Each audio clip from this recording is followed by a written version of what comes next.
They say candlelight brings warmth, but I've seen it take lives. The glow isn't always from the wick. Sometimes it comes from the souls trapped inside. In the winter of 1764, in a quiet European village buried in frost, there lived a candle maker named Elias Ron. His shop sat at the end of the cobblestone lane, its windows fogged, the scent of beeswax always spilling into the cold. But that winter, no wax was poured, no wicks were cut. Elias sat at his wife Anna's bedside, watching her chest rise and fall in shallow, rattling breaths. The doctor had stopped coming. He muttered something about Goddess will before closing the door for the last time. Elias prayed, begged and bargained, but prayers didn't pay for medicine. On the seventh night, when the wind howled like wolves outside and his lantern guttered low, the bell above his shop door rang. Elias, startled, went downstairs to find a man in a black cloak standing in the dark. The stranger's face was shadowed beneath a wide-brimmed hat. His voice was calm, deliberate. "You want her to live?" Elias's heart pounded. "Yes, more than anything." The stranger set a small wooden box on the counter. Inside were 12 pristine white candles. Their surface was smooth, almost warm.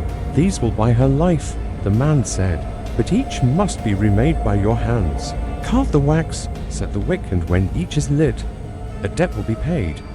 Elias didn't understand, but desperation leaves no room for reason. He agreed. The stranger left without another word. That night, Elias melted the first candle and re-poured it into one of his finest molds. He stayed by Anna's bedside as it burned. By morning, her fever had broken. She was sitting up, color returned to her cheeks. Elias cried with relief, but across the street, the baker's apprentice was found dead, his face twisted in terror, his skin cold as stone. No one had heard a thing. Elias told himself it was coincidence. Days later, Anna weakened again. Elias remembered the candles.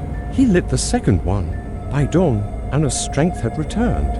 But that morning, the blacksmith's wife was found lifeless in her garden. The villagers whispered about a curse, people dying in their sleep, eyes wide open, bodies vanishing within hours. Elias began to suspect. The warmth of the candles was different, unsettling. The light seemed to breathe.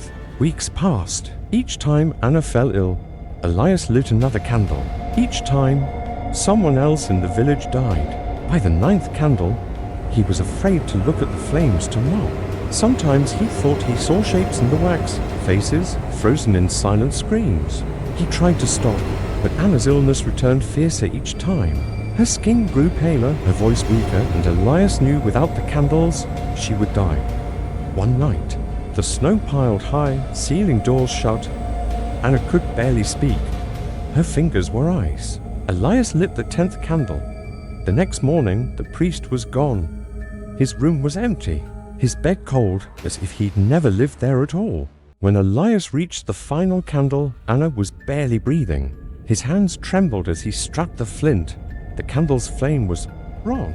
It burned blue at the core, stretching high, casting shadows that didn't match the shapes in the room. Anna's eyes fluttered open. She smiled, weakly, and then froze. "Elias, who are they?" He turned. The shop was full. A dozen pale faces stared from the dark. The baker's apprentice, the blacksmith's wife, the priest, and more, each glowing faintly, their bodies melting at the edges like wax in heat. Their mouths moved soundlessly, until one spoke. "We are the dead." The stranger stepped out from the shadows. "Your work is complete, Elias. You gave them shape. You gave them light. Now, they'll take what's theirs." The faces in the candlelight began to scream. The wax dripped faster, pooling on the floor, slithering toward Elias's feet. It wrapped around his ankles like hot tar, burning, pulling. Anna screamed his name, but her voice faded as the molten wax climbed higher, up his legs, chest, throat. The last thing Elias saw before the wax covered his eyes was the final candle collapsing in on itself, his own face forming in the glow. The next day, the shop stood empty. The villagers avoided it, muttering of strange smells and flickering lights behind its windows. At night, if you pass by, you can still see 12 candles burning inside, and sometimes one of the faces turns to watch you.